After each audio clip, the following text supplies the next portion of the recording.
Success will be the best. Hello, everybody. Welcome to Sound Collision Radio. I'm your official host, Conquest. We are conducting our first video podcast, and I have my co-host here, Ashley, who is going to be asking me some questions that they're going to be really, really tough that I'm going to have to answer to get you guys to know me before I start talking to any other artists out there.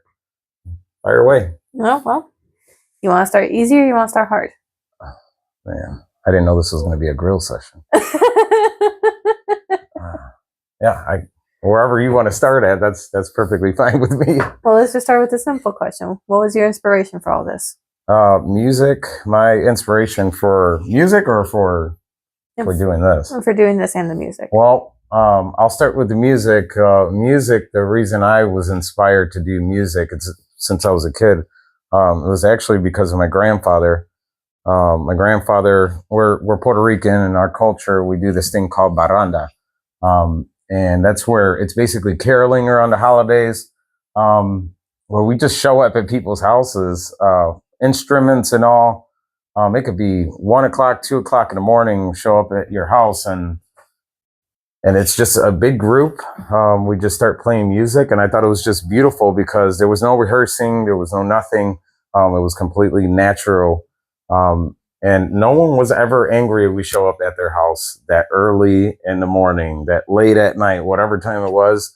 They'd put snacks out, drinks for us, anything we needed, really. They took care of us as we sang along with them. And my grandfather, he was just so into music that he would write his own songs. I actually have a couple of his notebooks still. He has since passed. May he rest in peace. And he liked to play the accordion. And for me, it was always the vocals. He would write songs down and he would practice them in a back room where my grandmother used to iron his clothes. And he wasn't afraid. I think he had more confidence than I do right now, and even doing this. So it was just inspiring. And I got into a ROTC band where I played a couple instruments. And then eventually I was in a chamber choir with my high school and started doing choir. From there, it was just one thing after another. I started getting to different genres. But officially, that's where I first started really, really diving into my passion. And I would say my grandfather gave that push. During that journey, I realized getting to where I am now, which is nowhere up above. I'm not topping anybody, but getting just to here, this is extremely difficult just because there's not a lot of support for you out there. And there's a ton of competition. I mean, the industry right now is completely saturated with people just trying to get in, and then it's competitive. So everyone wants to step on everybody to try to get ahead of the next person. So there's not really a support system unless you have people that are willing to step in financially and back you 100%. It's very, very, very hard. So for a little bit of time, I want to say since before I moved into this place and we moved into getting this studio together, I had it on my mind. I used to daydream about getting interviewed, and I wasn't sure how I would go about that. I'm like, who's going to want to interview me? I'm nobody. So I just, I decided, okay, be the person you needed. So I decided to put this together, interview artists, give you guys a chance to get to discover new music and listen to some people. Everybody's got a story to tell. So I figured this is a great opportunity. They don't have to financially pay to do so. It's just something that they could see that there is support out there, and you don't have to stick to the same music you listen to all the time. There's other good artists out there. But that's basically what got me here. No, do you have anybody who inspired you to keep going further besides your grandfather? I have a few people that inspired me. One of them, I would have to say, he wasn't actually my music director.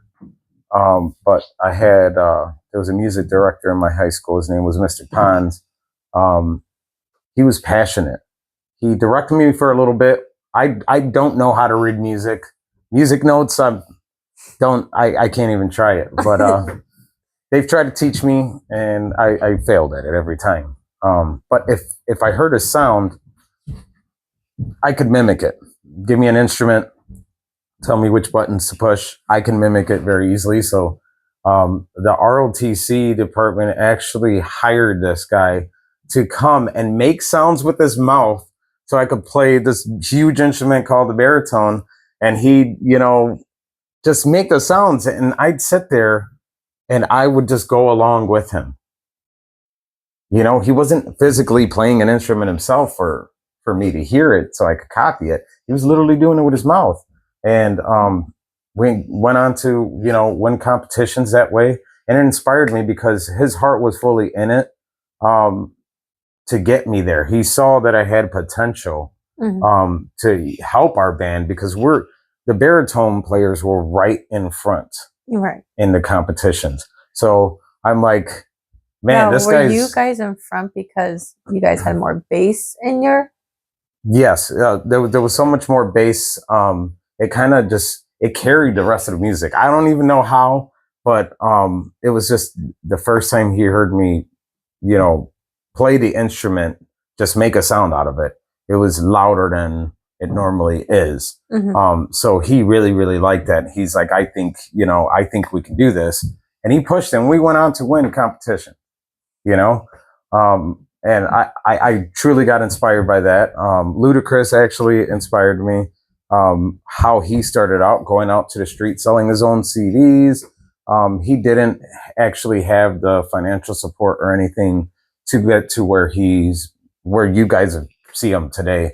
There's NF. NF is a huge inspiration for me as well. He came from a very tough situation, and now look at him. You got Eminem. I'm sure plenty of you have seen 8 Mile. It's not the 100% accurate story, but he's still. You can see where they came from, and how they still just managed to overcome the obstacles. Like all the odds were against them, and I'm like, if they can, so can I. Right. So I'm not where I would like to be, but I am farther than where I was, and that's great for me. Like, I'm happy with that. I love these questions because you can always see like the glint in their eyes when they're talking about people that they inspire. So what is your main goal when it comes to your music career?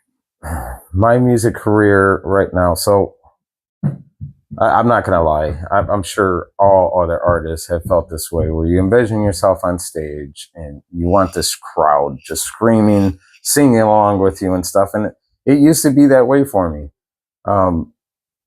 But since I started following my faith, Jesus Christ, I no longer wanted that anymore. It started to like kind of dissipate, and it became more of a thing of wanting to serve. And I felt like I love music and I could still serve with music, So right now for me, knowing that there's a lot of struggling artists out there right now, it took me a year to get the studio to where it's at right now. And I think, thank you. And she knows, she's seen me hard at work coming down, doing all this stuff. But, I just feel like now that I have been getting all this stuff together and knowing that there's struggling artists out there, like just even doing this right now, it's some way in me serving, like I'm still helping, because there's Christian artists out there right now, that they're struggling. There's a guy, I heard on YouTube, Redeemed, where he did a song that it knocked my socks off, but I fell in love with the song, and I kept playing it over and over, and on the way to work and everything. It's just stuff like that. Like I wouldn't have known he existed if I didn't stumble on it by accident, by a suggestion on YouTube. I would have never known. So doing something like this, I'd be helping people. That's where I see my music going to. So when I speak about my problems And me doing this for my career, I see myself helping other artists get somewhere. I no longer want to be like top dog. I don't want to do music where I'm like, hey, I'm better than you. I feel like that's redundant, and every artist does that. And I think it starts to blend together. All of it starts to blend together. So I want to do something different. If it means building up other artists and creating this community, why not? Why not? It's still of service, and it's kind of like a pay me forward thing. So if I help them, they might help the next guy. You know, they might be closer to a guy in their city, their town, wherever they're at. If they don't make it here to the studio, we're going to do obviously something online, a video chat. They might be close to somebody over there that they might feel inspired to help that person out. Next thing you know, guys, you're going to be overwhelmed with the amount of music that's going to come out. You're not going to have a favorite. It's going to be impossible. And that's the goal. We shouldn't just have a favorite and focus on one. And then later that artist does something that, you know, society doesn't like. And now your favorite artist, you got to toss them and find another one. That, to me, that's not okay. And I want to just kind of steer away from that stuff. So that's my goal right now. And what about the podcast? The podcast, that's it right there. This podcast is to grow into something that is going to serve the music community. That's what I'm hoping to do with this. Not bad dreams to have. No. It's like you had a humble awakening. Yeah. Very humble awakening. I mean, I see one of my humble awakenings should have been when I decided to jump on American Idol and audition for that, and also X Factor. I got on there and everything was great, but the long lines and the time we had to get there and the hours we spent getting in line just to get your spirits crushed. There's so many artists that die right there. And I was one of those, you know. I showed up there 2 different occasions and I did fine. I was making my way, and one judge likes you, another judge likes you, and you get to one that they all want to hear something. They came with an expectation. And just one person's expectation can just entirely, if you allow it, it can crush your entire dreams. And I think a lot of people are stuck there. No, did they give you any advice to follow up? Like, were they 100% uninterested, or were they just on the fence? When I went for that, they seemed more like, hurry up. Let's get this audition over with. I've got, you know, a burger sitting in the back right now. If I get 10 interviews done, I'm going to switch with somebody else. I'm going to go eat that burger. You know what I mean? And you're holding me back right now with your cracky voice because you've been outside in the cold. You know what I mean? That crushes a lot of artists. And that crushes a ton of people. A lot of people who have potential. Yeah. And I've met quite a bit of people with potential that, honestly, had they been put in the right situation, they'd top anybody like Taylor Swift. Easy. You know, and you got all these artists that think that they're up here because that other person that got their dreams crushed, they didn't get a chance to get up there. They wouldn't be on that pedestal. No, we've seen a lot of artists like that on those shows. Yeah. And I think it's terrible. So I want to help get those artists an opportunity if I can. Look at you making me all teary-eyed and stuff. So, where do you see this going into the future? If I can expand this in some way where it's not just me doing it all the time, I mean, guest host. Mm-hmm. You know, it could be already signed artists that have already made it, decided to, hey, I like what this guy's doing and I want to support it and help out. If I could reach those people to humble them and let them know, remember where you came from. Remember how hard it was for you. And they decided to just jump in and be like, hey, you think I could host for you one of these days or something like that? That's going to inspire another artist. You know what I mean? Like, how can you kill that inspiration? It wouldn't happen. You know, it would actually grow things very, very quickly. I think we would see a huge shift in the music industry and in society in a whole. I mean, it's infectious. All positivity is infectious, regardless of what anybody says. Negativity is infectious, but so is positivity. So that's the direction I'm headed. That's where this is headed. Okay. Well, that answered the question for collaborations too. Oh yeah, collaborations. If I could do a collaboration, I know for sure my main ones. There's probably about 3 or 4 guys I know I would love to collaborate on music with. There would be NF, Eminem, definitely. I don't care what anybody thinks. Yes, I know he curses. You just kind of gotta, tone that out sometimes because his lyrics and his creativity is just off the charts. And I think that would, I have a lot of creativity and I know I do. And having two hugely, multiple hugely creative minds together on a song, I think it would just blast everything out. No, yeah, that's why everyone wants to see NF and him collab. Yeah. So, there's NF, there's Eminem. I have thought about Tech Nine. And also Hobson. Hobson, I've been a really big fan of Hobson's as well. So those are some of my main collaborations that I would like to see happen in the future. Is there anything else important that you want everyone to know? I do have an album coming out here soon. I don't have its launch date, but I just released a July 10th. July 10th, we will actually start pre-ordering for the merch. I will have all that information. I'll obviously share it here where the podcasts are going to be so that people have an opportunity to check it out. There will be merch directly linking you to this podcast as well, because Sound Collision, when I started it out, it was just Sound Collision Entertainment Underground, which was my own record label, but decided to branch out and do podcasting, do some sort of radio talk, Actually, let's start from the beginning. Who were you in the beginning before you were Sound Collision?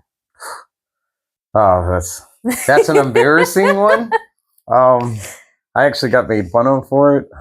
So before I, created Sound Collision Entertainment, I was actually going by Angry Cat Records. And it was probably the most embarrassing decision I ever made. I had logos with an angry cat on it on the side of my car. I was driving around and people were like pointing and, hey, where's the angry cat at? And I'm like, why? I don't think that's really embarrassing because you see so many memes nowadays that they get so viral. I know. And it was more, I rushed. Yeah. I rushed and came up with this note, like, I gotta have something out there. But officially before I had decided to go with the name Conquest, I was a Master's Theory. That was the name I was going under. And when I changed Angry Cat Records to Sound Collision Entertainment, I was like, this a Master's Theory thing it just doesn't vibe with the music. Like, how do you yell that out? If I collab with somebody, it just doesn't it doesn't have an for nothing. And one of your collaborators wouldn't be able to do it. No. Who is that? Gordo. Yeah, Gordo. That's probably one of my biggest supporters. He's down in Arizona. But it's just like, yeah, I couldn't see him yelling that out in the back of a song like some of you have heard with any of the tracks we've done together. I couldn't come to terms with it. Like, it just didn't feel right, And then also, I felt like I was being pushed. I had, we call it planting the seed. We actually had someone plant the seed in us to follow our faith. We ignored it, And I know God had been giving this nudge to me. And Conquest, when Conquest came about, you know, Conquest is the one the conqueror, you know, out of the four horsemen. Basically the start of everything and the end of everything. So for me, it was just like an end of my past. It was, you know, me battling through and just conquering everything wrong that was in my life to create a new beginning. Yeah. You know, so I felt like Conquest was like perfect. It was perfect for that. So I stuck with it. I stuck with it, and people started to like it too, which I didn't expect that. I wasn't getting nothing as a master's theory. Well, I remember, I remember as soon as you did Conquest, all of a sudden, all these other artists were like popping up that were, and you see, that's the great part about your name is that not only you pop up, but other artists who've been put down in the dirt start popping up, and you start giving them recognition just because of your music. Yeah. Yeah. And I think that's beautiful. And it's been great, you know, like I get on every platform, and then you also have the struggle of what's going on right now. So Spotify, all right, Spotify right now is not paying the artists what they should be paying them. YouTube is actually top. They're top notch right now, paying artists what they can. Mm-hmm. And it's just Spotify just decided to start backing away from paying artists, charging customers like you more money. So it actually, that's just another struggle to add. Because when artists put their music out there, they are paying fees for these distribution companies. If you think that artists making music is free, she can tell you it is not free at all.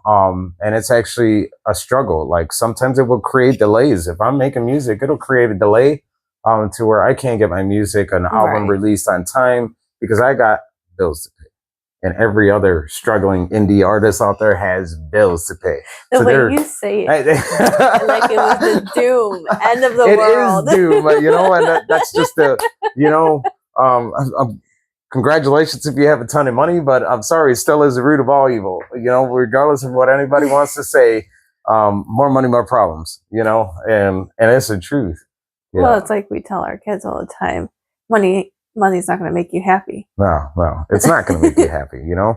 And you can't, you know, I realized that there was a void that I was trying to fill with a lot of nonsense, especially in rap. Some of you who have stuck by me all this time on this journey know I have said some really messed up stuff on my music. And that was me trying to fill this void, this emptiness that I had, you know? And it wasn't until I found God that I was like, yeah. I started to get filled, and I'm like, you started feeling that conviction. That conviction kicked in, and I'm like, this isn't me. This is anger, and that anger isn't me. You know, that's the enemy trying to get me to make more enemies and just cause more chaos. I mean, it worked for a little bit. Yeah. You know, there was people, but I feel like I was attracting the wrong audience. You know, like if I were to have a concert one day. I don't want a bunch of people fighting in the front of me while I'm trying to, you know, I don't even mind the mosh pits. Yeah. But it's just like, I don't want a situation where my music is pushing people to make bad decisions. Right. To where, let's say, you know, Joe Schmo said something to this guy and they actually end up bumping into each other at my concert. And, you know, both are fans, and I've been encouraging them to, you know, gangbang, do drugs or drink or do any of that stuff. I don't want them to, I don't want to be a cause or contribute to it. Right. So I decided I needed to make a huge change, and that's what I'm doing. Now, you have an artist that you're listening to lately that has actually been inspiring you to be really positive. The main artist I've been listening to a lot has been Toby Mac. Yeah. Toby Mac. So, like I said, I was doing choir, and in the journey, I was singing before I started rapping. Right. You know, I was singing before, not under a name or anything like that, but I loved singing, And I would get into these karaoke competitions, and I won. You know, I'm not saying it to like make myself like, oh, like, you know, I'm not conceited, I promise. Oh, look at this but- guy right here. But I loved singing, and I think with the anger and everything, I turned to rap and started just being angry in it. And I kind of lost singing for a while. And Toby Mac, listening to Toby Mac, and he would sing, and he would, you know, do some, you know, type of rap in there, Mhm. you know, very similar to rapping. And I'm like, wow, I could do that. And You it's know, very I could do positive. something like that. And that's just it. It's uplifting. And that's what I'm talking about. You can make any kind of music uplifting Mhm. with the right words, you know, as long as people can relate, and they see the end game,